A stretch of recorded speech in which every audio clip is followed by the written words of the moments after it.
नमस्कार दोस्तों। आज है 21 जनवरी 2024 और 21 जनवरी का जो भी इम्पोर्टेंट करंट अफेयर है उसको अपन डिटेल एनालिसिस और स्टैटिस्टिक्स जीके के साथ इस वीडियो में डिस्कस करेंगे। तो वीडियो को अंत तक ध्यान से देखिएगा। अंत में मैं आपसे कुछ क्वेश्चन पूछूंगा जिनके आंसर आपको कमेंट बॉक्स में देने हैं।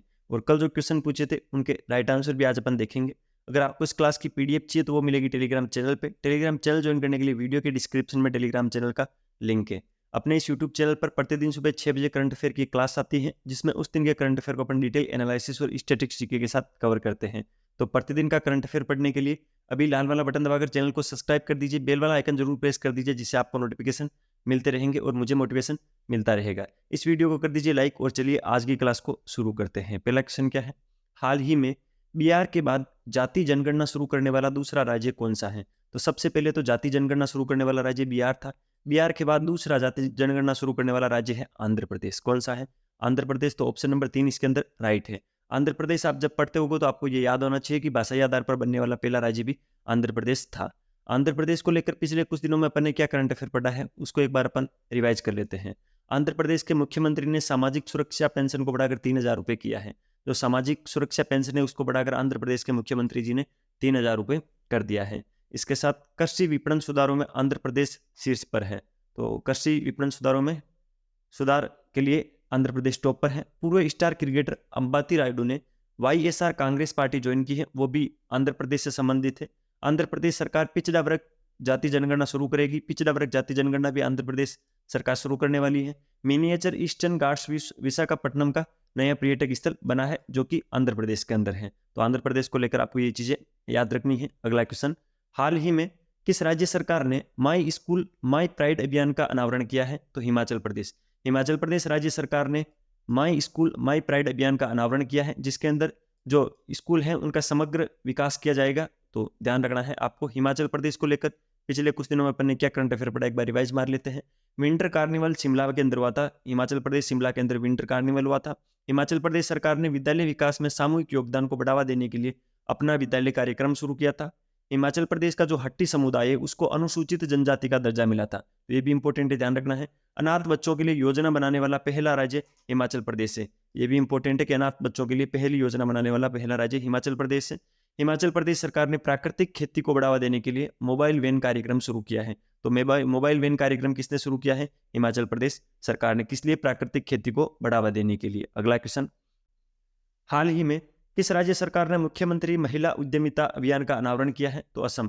असम की राज्य सरकार ने मुख्यमंत्री महिला उद्यमिता अभियान का अनावरण किया है जिसके अंदर पहली किस्त महिलाओं को कोई भी उद्यम लगाने के लिए 10,000 रुपये दी जाएगी। ठीक है, तो आपको ध्यान रखना है, इंपॉर्टेंट है। ठीक है, अगले क्वेश्चन पे। उससे पहले असम को लेकर पिछले कुछ दिनों में अपन ने क्या करंट अफेयर पढ़ा उसका रिवाइज कर लेते हैं। असम के राज्य परिवहन निगम ने भारत की पहली 100% इलेक्ट्रिक बाइक टैक्सी शुरू की है। तो इंपॉर्टेंट है, ध्यान रखना। असम का जो राज्य परिवहन निगम है उसने भारत की पहली 100% इलेक्ट्रिक बाइक टैक्सी शुरू की है। उल्का गुट और असम सरकार के बीच त्रिपक्षीय समझौता हुआ है। Art of Brahmaputra valley film festival भी गुवाहाटी के अंदर हुआ था, असम के अंदर। अमृत वृक्ष आंदोलन के लिए असम के मुख्यमंत्री को गिनीज वर्ल्ड रिकॉर्ड प्रमाण पत्र प्राप्त हुआ था। तो ये असम को लेकर पिछले कुछ दिनों में अपन ने इंपॉर्टेंट करंट अफेयर देखा था। अगला क्वेश्चन, हाल ही में किस राज्य के मध्याह्न भोजन के लिए केंद्रीकृत अक्षय पात्र रसोई का उद्घाटन किया है? तो केंद्रीकृत अक्षय पात्र रसोई का उद्घाटन झारखंड राज्य सरकार ने किया है। इंपॉर्टेंट, ध्यान रखना है, झारखंड राज्य सरकार ने। झारखंड को लेकर पिछले कुछ दिनों में अपन ने इंपॉर्टेंट करंट अफेयर क्या देखा है जल्दी से रिवाइज मार लेते हैं। जय चंद्रशेखर को झारखंड उच्च न्यायालय का कार्यवाहक मुख्य न्यायाधीश नियुक्त किया गया था। अभी मैंने कुछ दिनों पहले आपको पढ़ाया था। जय चंद्रशेखर है, उनको झारखंड उच्च न्यायालय का कार्यवाहक मुख्य न्यायाधीश नियुक्त किया गया था। झारखंड सरकार ने आदिवासियों और दलितों के वृद्धावस्था पेंशन की आयु घटाकर 50 वर्ष कर दी है। यानी जो वृद्धावस्था पेंशन मिलती है झारखंड राज्य सरकार ने उसकी आयु को घटाकर 50 वर्ष कर दिया। यानी 50 वर्ष के बाद में वृद्धावस्था पेंशन देना शुरू कर देगी झारखंड सरकार। ठीक है, प्रधानमंत्री मोदी ने 10,000वें जन औषधि केंद्र का उद्घाटन देवघर झारखंड के अंदर किया था। तो 10,000वां जन औषधि केंद्र का उद्घाटन भी देवघर झारखंड में हुआ था। तो ये झारखंड को लेकर अपन ने पिछले कुछ दिनों में इंपॉर्टेंट करंट अफेयर देखा था। अगला क्वेश्चन, हाल ही में किसने अगले 5 वर्षों के लिए आईपीएल की टाइटल स्पॉन्सरशिप हासिल की है? तो टाटा। जो टाटा ग्रुप है उसने अगले 5 वर्षों के लिए आईपीएल की टाइटल स्पॉन्सरशिप हासिल की है। तो अब अगले 5 वर्षों में आपको टाटा आईपीएल देखने को मिलेगा। ठीक है, आपको पता होना चाहिए पहले पेप्सी आईपीएल चलता था, ड्रीम 11 चलता था, अब इसी कड़ी के अंदर टाटा आईपीएल चलेगा। अगला क्वेश्चन है, हाल ही में किसने 47वें कोलकाता पुस्तक मेले का उद्घाटन किया है? तो मुख्यमंत्री जी ममता बनर्जी ने 47वें कोलकाता पुस्तक मेले का उद्घाटन किया था। ठीक है, अगर आपको वीडियो की क्वालिटी और कंटेंट की क्वालिटी पसंद आ रही है तो लाल वाला बटन दबाकर चैनल को सब्सक्राइब जरूर करना, बेल वाला आइकन प्रेस करना, जिससे आपको प्रतिदिन सुबह 6 बजे करंट अफेयर के क्लास का नोटिफिकेशन मिल जाएगा। इसके अलावा भी अपन अदर टॉपिक्स पर क्लास लेते रहते हैं। वो कहाँ पर मिलेगी? तो आप इस यूट्यूब चैनल के प्लेलिस्ट सेक्शन में जाना, आपको वहाँ पर प्रत्येक सब्जेक्ट के अंदर जो भी इंपॉर्टेंट क्वेश्चंस वगैरह है वो सारे अपन डिस्कस करते हैं। अर्जुन अवार्ड हो गया, हेनले पासपोर्ट इंडेक्स हो गया, ये दोनों ही करंट अफेयर में इंपॉर्टेंट मुद्दे हैं। इन दोनों की क्लासें मैंने आपको डाल दी हैं, तो करंट अफेयर के सेक्शन में जाके वहां से आप उन क्लासों को चेकआउट जरूर करना। अगला क्वेश्चन, हाल ही में पेंगुइन जागरूकता दिवस कब मनाया गया? जो पेंगुइन जागरूकता दिवस है वो कल मनाया गया था, कल 20 जनवरी थी, तो कल 20 जनवरी को पेंगुइन जागरूकता दिवस मनाया गया था। अब अपन ने 20 जनवरी तक कितने इंपॉर्टेंट दिवस मनाए हैं उनको एक बार अपन रिवाइज मारते हैं। 1 जनवरी को अपन ने DRDO का 66वां स्थापना दिवस मनाया था। तो DRDO का 66वां स्थापना दिवस कब मनाया था? 1 जनवरी को। 4 जनवरी को विश्व ब्रेल दिवस मनाया था। ब्रेल क्या है? ब्रेल एक लिपि है जो अंधे लोग हैं उसको छूकर पढ़ते हैं। उसके जो आविष्कारक करता थे ब्रेल, उनका जन्मदिन आता है, तो इसी दिन 4 जनवरी को विश्व ब्रेल दिवस मनाते हैं। 5 जनवरी को राष्ट्रीय पक्षी दिवस मनाते हैं। 6 जनवरी को विश्व अनाथ युद्ध दिवस मनाते हैं। ठीक है, जो युद्ध के अंदर बच्चे अनाथ हो गए उनके माता पिता को याद करने के लिए और युद्ध में जो भी नुकसान होते हैं उनको अच्छे से स्पष्ट समझाने के लिए विश्व अनाथ युद्ध दिवस मनाते हैं 6 जनवरी को। 7 जनवरी को महायान नववर्ष मनाया गया था। 8 जनवरी को पृथ्वी घूर्णन दिवस मनाया गया था। ठीक है, 9 जनवरी को प्रवासी भारतीय दिवस मनाया जाता है, क्योंकि उस दिन जो महात्मा गांधी है वो दक्षिण अफ्रीका से भारत लौटे थे और भारत की आज़ादी में उन्होंने अहम योगदान दिया था, तो इसी उपलक्ष्य के अंदर 9 जनवरी को प्रवासी भारतीय दिवस मनाते हैं। 10 जनवरी को विश्व हिंदी दिवस मनाते हैं। 11 जनवरी को राष्ट्रीय मानव तस्करी जागरूकता दिवस मनाया था, तो 11 जनवरी राष्ट्रीय मानव तस्करी जागरूकता दिवस। 12 जनवरी को राष्ट्रीय युवा दिवस मनाते हैं, क्योंकि इस दिन जो स्वामी विवेकानंद है उनका जन्मदिन है। 15 जनवरी को भारतीय सेना दिवस मनाते हैं। 16 जनवरी को राष्ट्रीय स्टार्टअप दिवस मनाते हैं। अगला क्वेश्चन, हाल ही में किसे पेप्सिको इंडिया का नया CEO नियुक्त किया गया है? तो जागृत कोटेचा। जो जागृत कोटेचा है उनको पेप्सिको इंडिया का नया CEO नियुक्त किया गया है। पिछले कुछ दिनों के अंदर जो इंपॉर्टेंट नियुक्तियां हुई है उनको एक बार अपन रिवाइज कर लेते हैं। NLC इंडिया लिमिटेड के नए वित्त निर्देशक बने हैं प्रसन्न कुमार आचार्य। UPSC के सदस्य के रूप में शीलवर्धन सिंह को नियुक्त किया गया है। बेंगलोर मेट्रो के प्रबंधक निर्देशक यानी MD के रूप में महेश्वर राव को नियुक्त किया गया है। समीर कुमार सिन्हा को रक्षा मंत्रालय में महानिर्देशक नियुक्त किया गया है। वहीं बसवराजू एस को छत्तीसगढ़ के मुख्यमंत्री का सचिव नियुक्त किया गया है। तो ये प्रमुख नियुक्तियां थी जिसके अंदर आपको इंपॉर्टेंट सारी नियुक्तियां ध्यान रखनी है। बसवराजू एस को छत्तीसगढ़ के मुख्यमंत्री का सचिव नियुक्त किया गया है। समीर कुमार सिन्हा को रक्षा मंत्रालय में महानिर्देशक नियुक्त किया गया है। बेंगलोर मेट्रो के प्रबंधक निर्देशक यानी MD मैनेजमेंट डायरेक्टर के रूप में महेश्वर राव को नियुक्त किया गया है। UPSC में एक सदस्य के रूप में शीलवर्धन सिंह को नियुक्त किया गया है। NLC इंडिया लिमिटेड के नए वित्त निर्देशक प्रसन्न कुमार आचार्य हैं और पेप्सिको इंडिया के नए CEO कौन है? जागृत कोटेचा है। यह फोटो है जागृत कोटेचा की। अगले क्वेश्चन पे चलते हैं। हाल ही में किसे विंग्स इंडिया में सर्वश्रेष्ठ हवाई अड्डे का पुरस्कार मिला है? तो जो विंग्स इंडिया की अभी लिस्ट आई थी उसके अंदर सर्वश्रेष्ठ हवाई अड्डों के रूप में 2 हवाई अड्डों को चुना गया है। एक तो इंदिरा गांधी जो हवाई अड्डा है दिल्ली के अंदर, एक बेंगलुरु का हवाई अड्डा। इन दोनों हवाई अड्डों को सर्वश्रेष्ठ हवाई अड्डे का पुरस्कार मिला है विंग्स इंडिया के अंदर। इसमें एक चीज आपको ध्यान रखना है, जो बेंगलुरु का हवाई अड्डा है उसका टर्मिनल 2 है, उसको सर्वश्रेष्ठ या सबसे खूबसूरत टर्मिनल के रूप में भी चुना गया था इसी वर्ष। और दिल्ली और जो बेंगलुरु का हवाई अड्डा है उसको विंग्स इंडिया में सर्वश्रेष्ठ हवाई अड्डे का पुरस्कार मिला है। अगला क्वेश्चन, हाल ही में कहाँ क्षेत्रीय राजभाषा सम्मेलन का उद्घाटन किया गया? तो क्षेत्रीय राजभाषा सम्मेलन का जो उद्घाटन है वो मुंबई के अंदर किया गया था। कहाँ पर किया गया था?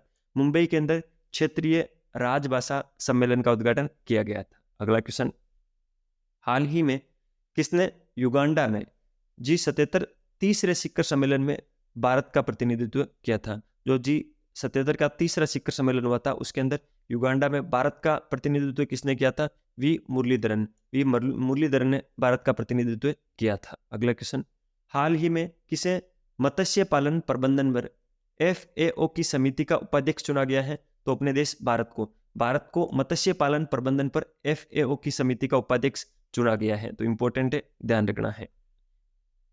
भारत को लेकर पिछले कुछ दिनों में क्या करंट अफेयर पड़ा है उसका रिवाइज कर लेते हैं। हेनले पासपोर्ट इंडेक्स 2024 में भारतीय पासपोर्ट 80वें स्थान पर रहा है। इंपॉर्टेंट है, ध्यान रखना है। भारत ने 80वां स्थान हासिल किया है हेनले पासपोर्ट इंडेक्स के अंदर। इसको लेकर एक क्वेश्चन कन्फर्म एग्जाम में बनेगा, इसके लिए मैंने एक अलग से क्लास बना के डाल दी है हेनले पासपोर्ट इंडेक्स से, वो आप चेक कर लेना। डेनमार्क ने भारत में हरित ईंधन गठबंधन की शुरुआत की है। भारत श्रीलंका के पर्यटन स्रोत के रूप में शीर्ष पर रहा है। दुनिया का दूसरा सबसे बड़ा वैश्विक इस्पात उत्पादक भारत बना है। भारत स्क्वायर किलोमीटर एरे वेधशाला परियोजना में शामिल हो गया है। तो भारत को लेकर पिछले कुछ दिनों में अपन ने ये इंपॉर्टेंट करंट अफेयर देखा था। अगला क्वेश्चन, हाल ही में किसने प्रसिद्ध उपन्यास कन्वर्जेशन विद औरंगजेब का अंग्रेजी अनुवादन किया है? एक चीज ध्यान रखना, इसके अंदर अंग्रेजी अनुवादन के बारे में पूछा है। जो कन्वर्जेशन विद औरंगजेब है पुस्तक, वो किसकी लिखी हुई है? चारू निवेदिता की लिखी हुई है। ये पुस्तक लिखी किन की गई है? चारू निवेदिता की लिखी गई है, लेकिन इसका अंग्रेजी अनुवादन किसने किया है? नंदिनी कृष्णन। जो नंदिनी कृष्णन है उसने कन्वर्जेशन विद औरंगजेब पुस्तक का अंग्रेजी अनुवादन किया था, लेकिन इसको लिखा था चारू निवेदिता ने। दोनों चीजें आप स्पष्ट रूप से अलग अलग ध्यान रखना। कुछ पुस्तकों के बारे में जो करंट अफेयर पढ़ा था उसका रिवाइज कर लेते हैं। चित्रा बनर्जी ने an uncommon love the early life of Sudha and Narayana Murthy नामक पुस्तक लिखी है। तो इस पुस्तक के लेखक है चित्रा बनर्जी।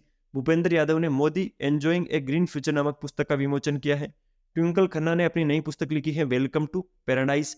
राकेश पाठक के द्वारा लिखित पुस्तक है सिंधिया और 1857 का अभी विमोचन हुआ था। तो सिंधिया और 1857 राकेश पाठक के द्वारा, welcome to paradise Twinkle Khanna के द्वारा, Modi enjoying a green future Bhupender Yadav के द्वारा, a uncommon love the early life Sudha and Narayana Murthy ये लिखी हुई है चित्रा बनर्जी की। इसी के साथ जो कन्वर्जेशन विद औरंगजेब पुस्तक है वो लिखी तो गई है चारू निवेदिता के द्वारा और इसका अंग्रेजी अनुवादन किया है नंदिनी कृष्णन ने। ठीक है, इंपॉर्टेंट है, ध्यान रखना है। कल मैंने आपसे कुछ क्वेश्चन पूछे थे जिनके राइट आंसर आज अपन डिस्कस कर लेते हैं। उसके बाद आज के कुछ मैं इंपॉर्टेंट क्वेश्चन आपसे पूछूंगा जिनका आंसर आपको कमेंट बॉक्स में देने हैं।